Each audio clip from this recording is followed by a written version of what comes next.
ಓಂ ಶ್ರೀ ಗಣೇಶಾಯ ನಮಃ. ಮಕ್ಕಳೇ, ಭಕ್ತರೇ, ಇಂದು ನಾನು ನಿಮಗೆ ಒಂದು ಚಿಕ್ಕ ಕಥೆಯನ್ನು ಹೇಳಲು ಹೊರಟಿದ್ದೇನೆ.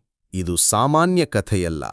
ಇದರಲ್ಲಿ ನಮ್ಮ ಜೀವನಕ್ಕೆ ಬೇಕಾದ ಸತ್ಯ, ದಯೆ ಮತ್ತು ಧರ್ಮದ ಸಂದೇಶವಡಗಿದೆ. ನೀವೆಲ್ಲರೂ ಮನಸ್ಸು ನೆಟ್ಟಗೆ ಮಾಡಿ ಶ್ರದ್ಧೆಯಿಂದ ಕೇಳಿ. ಈ ಕಥೆ ನಿಮಗೆ ಒಳ್ಳೆಯ ದಾರಿಯನ್ನು ತೋರಿಸಲಿ. ಮಲ್ಲಪೇರಿ ಹಳ್ಳಿಯ ಹಳೆಯ ದೇವಾಲಯದ ಬಾಗಿಲ ಬಳಿ ಪ್ರತಿದಿನವೂ ಇಬ್ಬರು ಭಿಕ್ಷುಕರು ಕೂತಿದ್ದರು. ಒಬ್ಬ ಪುರುಷನು ಒಳ್ಳೆಯ ಮನಸ್ಸಿನವನು, ಮತ್ತೊಬ್ಬ ಸ್ತ್ರೀ.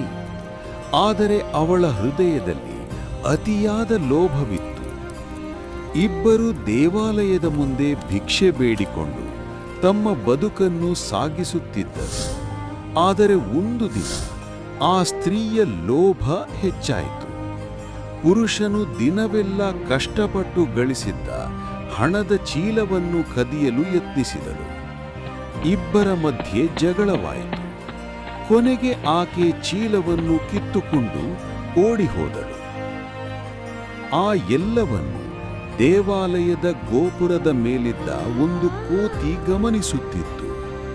ಸ್ವಲ್ಪ ಹೊತ್ತಿನ ನಂತರ ಆಕೆ ದಣಿದು ದೇವಾಲಯದ ಹತ್ತಿರ ಬಾವಿಯ ಬಳಿಯ ಟ್ಯಾಪ್ನಿಂದ ನೀರು ಕುಡಿಯಲು ಕುಳಿತಳು.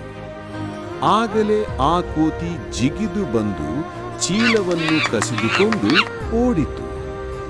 ಎಲ್ಲರಿಗೂ ಆಶ್ಚರ್ಯವಾಗುವಂತೆ ಆ ಕೋತಿ ಚೀಲವನ್ನು ನೇರವಾಗಿ ಬಾವಿಯೊಳಗೆ ಎಸೆದು ಬಿಟ್ಟಿತು.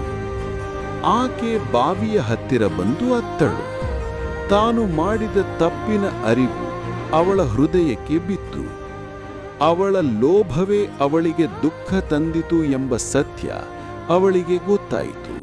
ಮಕ್ಕಳೇ, ಜೀವನದಲ್ಲಿ ಯಾವಾಗಲೂ ಸತ್ಯ, ದಯೆ, ಒಳ್ಳೆಯತನದ ಹಾದಿಯಲ್ಲೇ ನಡೆಯಿರಿ.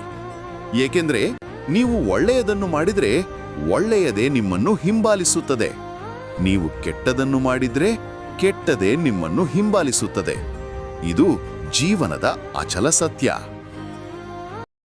ಎಲ್ಲರಿಗೂ ಗಣಪತಿ ಹಬ್ಬದ ಶುಭಾಶಯಗಳು.